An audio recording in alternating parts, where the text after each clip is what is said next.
No one looks at Saturn by accident. Out there, at the edge of the solar system, beyond the planets you were taught to name in school, spins a colossal sphere shrouded in mist and something else. An echo, a presence.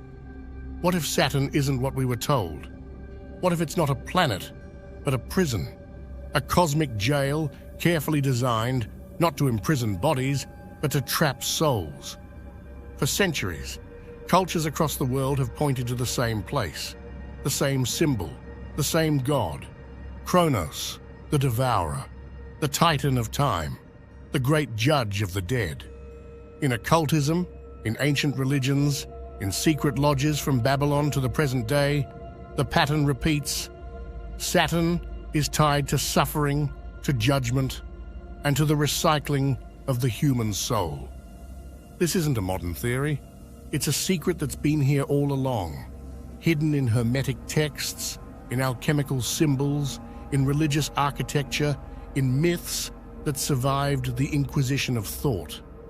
And they all point to one thing: reincarnation is not a blessing. It's a sentence, a cycle with no end, a wheel that spins and spins, just like Saturn's rings. Today, you'll learn why the ancients feared Saturn, why it was cast down from the throne of the heavens, and how its influence right now might still be affecting your thoughts, your life, your soul. Saturn wasn't always seen as just a planet. Long before telescopes or space missions, ancient civilizations already feared it, revered it, and wove its presence into the darkest corners of their mythology. It wasn't a distant rock in the sky, it was a god, and not a kind one. To the Greeks, he was Kronos, the most feared of the Titans, a being who rose to power by overthrowing his own father, and then, consumed by fear, began swallowing each of his children the moment they were born. Not out of hatred, but because he knew the truth. Time devours everything, even itself. This ancient myth isn't simply a story, it's a coded truth. Kronos, or Saturn, represents something much more disturbing than a mythological king. He symbolizes repetition, imprisonment, the endless cycle of birth and death. In various esoteric traditions, Saturn is not a creator, it's the warden, the force that traps souls in karma, in samsara, in a reality that endlessly recycles itself while keeping you unaware of the trap. Which brings us to the obvious question: why Saturn? Why this planet and not another? The answer lies not just in mythology, but in observable reality. Saturn is the farthest planet visible to the naked eye, which made it the final celestial body known to the ancients. It was the boundary, the edge of the known cosmos. Cold, distant, slow, it takes nearly 30 years to complete one orbit. In astrology, it's the great teacher, but also the strict punisher. It governs structure, time, limitation, suffering, and consequences. It's not about growth, it's about paying your debt. But beyond the symbolic, Saturn is unique for another reason. At its North Pole, there exists a massive, perfectly geometric hexagon, a storm system unlike anything else found in the solar system.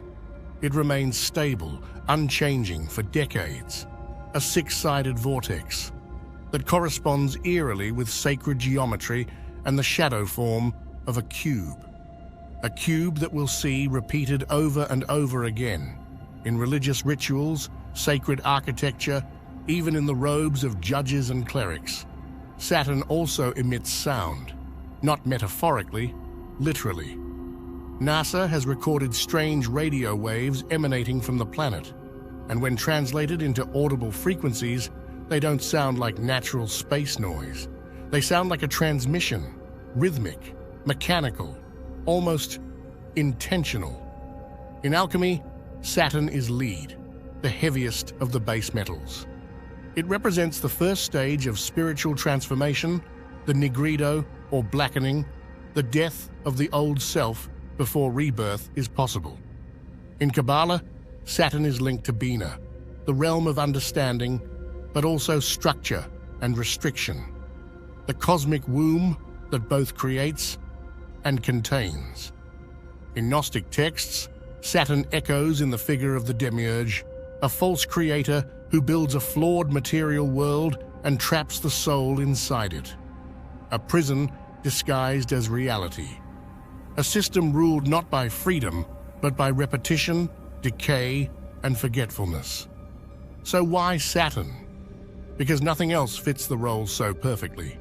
Every aspect of it, its mythological history, astrological weight, physical structure, and symbolic presence, points to the same conclusion. Saturn doesn't merely represent the trap, it may be the trap, a wheel that spins without end, a cycle we're born into, die in, and return to, without ever remembering how we got here. If Saturn represents structure, law, and judgment, it's no surprise that his shadow stretches across the most sacred traditions of human history. The figure we've been following, this devouring god, this cosmic warden, didn't vanish as civilizations evolved. He adapted. And over time, his influence became more subtle, more symbolic, but no less powerful. In Babylon, Saturn was worshipped in the form of Ninurta, a god of war, harvest, and discipline. Not a benevolent deity, but a strict enforcer of order. In ancient Egypt, his essence appeared in Osiris, not only as lord of the underworld, but as the final judge of the soul. And in Rome, Saturnus presided over a strange and unsettling celebration known as Saturnalia, a temporary suspension of the social order, where roles were reversed, slaves were treated as kings, and chaos reigned. But beneath the surface, it was a controlled chaos, ritualized, scheduled, and always followed by the restoration of strict order. Even in its moments of madness, Saturn ruled. In 1656, a mystic monk in Florence claimed that during a ritual trance, he saw a black throne in the sky, a cube pulsing with voices. He believed it to be Saturn's seat of judgment. For writing about this vision, his work was seized by the Inquisition, and he was never heard from again. But these were not isolated cults. Saturn's archetype didn't fade with the fall of empires. It migrated into the very heart of monotheistic religions. In Judaism, Saturn still governs the Sabbath, Shabbat, the seventh day, a day not of joy, but of cessation, a divine pause, observed with discipline and structure. It is the day of Saturn, the day of restriction, of holding back. In Islam, we see his geometry encoded in the Kaaba, a perfect black cube, the focal point of pilgrimage for millions. The faithful circle it again and again, mimicking the orbital motion that echoes Saturn's own rings. And in Christianity, Saturn's signature appears in ritual garments, the black robes worn by judges, priests, and even scholars, a symbolic reflection of his dominion over law, hierarchy, and tradition. Then there's the geometry. At Saturn's North Pole, astronomers discovered something that should not exist: a six-sided storm, a hexagon, vast, stable, and strangely perfect. This isn't poetic metaphor, it's observable, measurable reality. That same hexagon, when flattened and mirrored, becomes the six-pointed star, the hexagram, the Star of David, the Seal of Solomon, a powerful and ancient symbol used in esoteric traditions to bind, to contain, to seal. Occultists refer to it as the Black Star, and when rendered in 3 dimensions, the hexagon transforms into a cube, the same shape as the Kaaba, the Philosopher's Stone, the alchemical prison of matter. In symbolic systems, the cube is not just a container, it's a cage, an object that reflects stability, but also limitation, the perfection of form, and the loss of movement. Saturn, in this context, becomes more than a planet or a mythological figure. He becomes the silent architect of the physical world's laws. His symbolism shapes not only temples and rituals, but calendars and culture, even language. Saturday is his day, the final day of the week, the reset before the next cycle begins.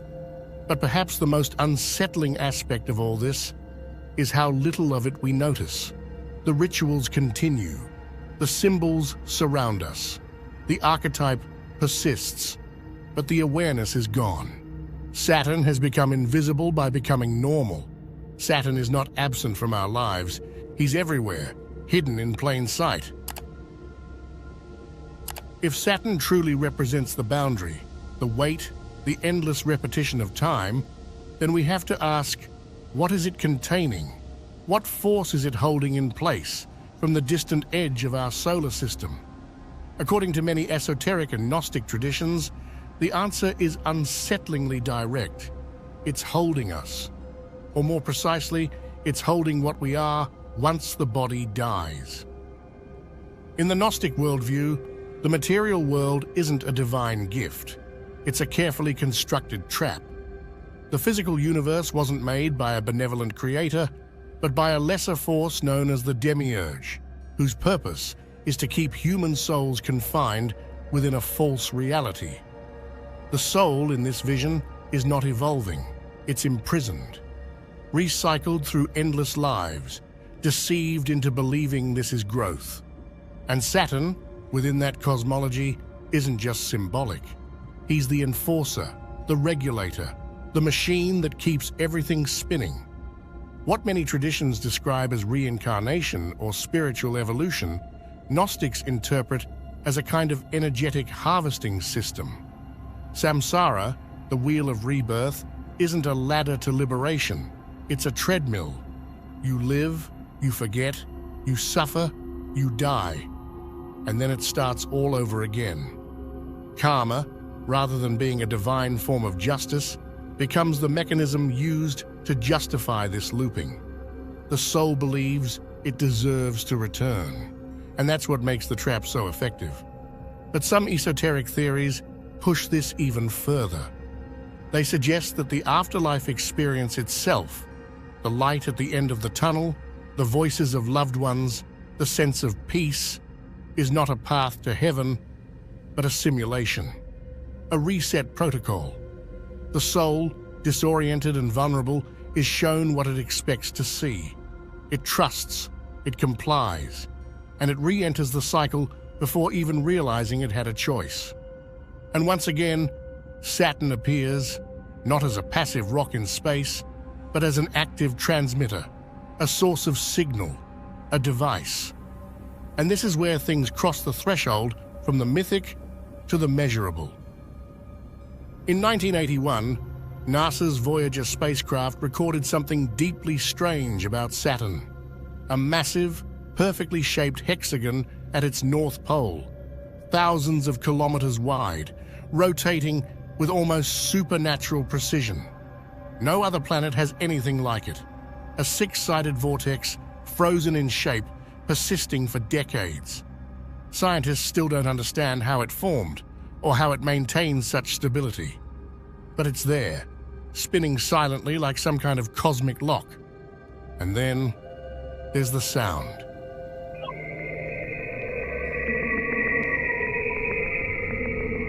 Saturn emits radio waves, deep, oscillating pulses that can be picked up and translated into audio.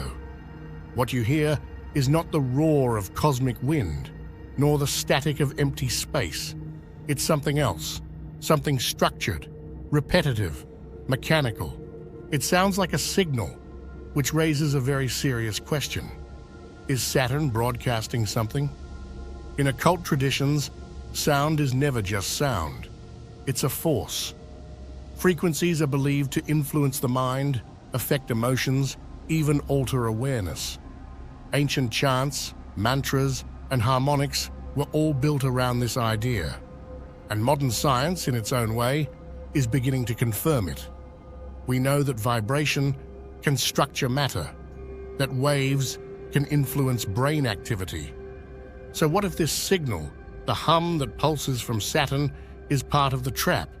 Not just a sound, but a code, a frequency that locks the soul into a certain state, keeps the illusion running, makes sure we never ask too many questions.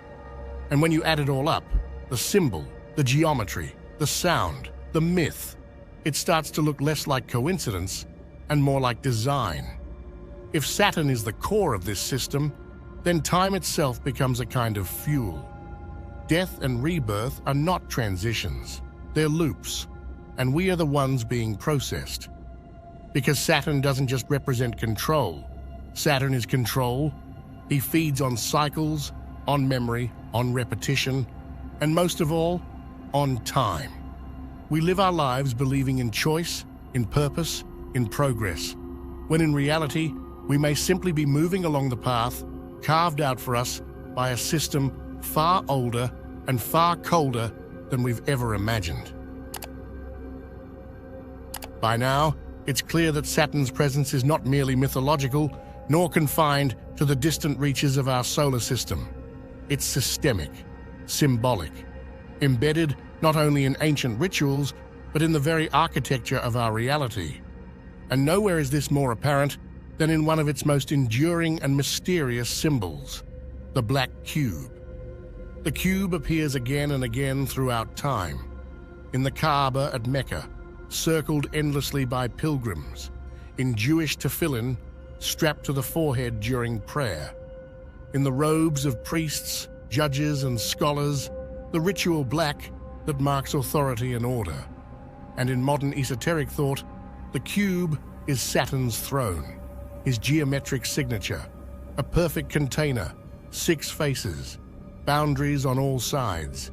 It represents stability, yes, but also confinement, structure, and stasis. The cube is the trap. And it's not just outside us, it mirrors the structure of belief itself, the mental box we're conditioned to live in, to think within, to never question. David Icker's theory expands this further. Saturn, he suggests, is not just a planet. It's the central transmitter in a vast energetic architecture. The moon receives the signal, and together they project a field, one that overlays our perception and manipulates the bandwidth of our awareness.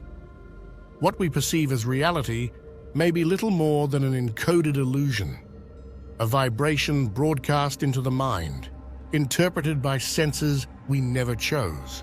The prison, in this view, isn't made of walls.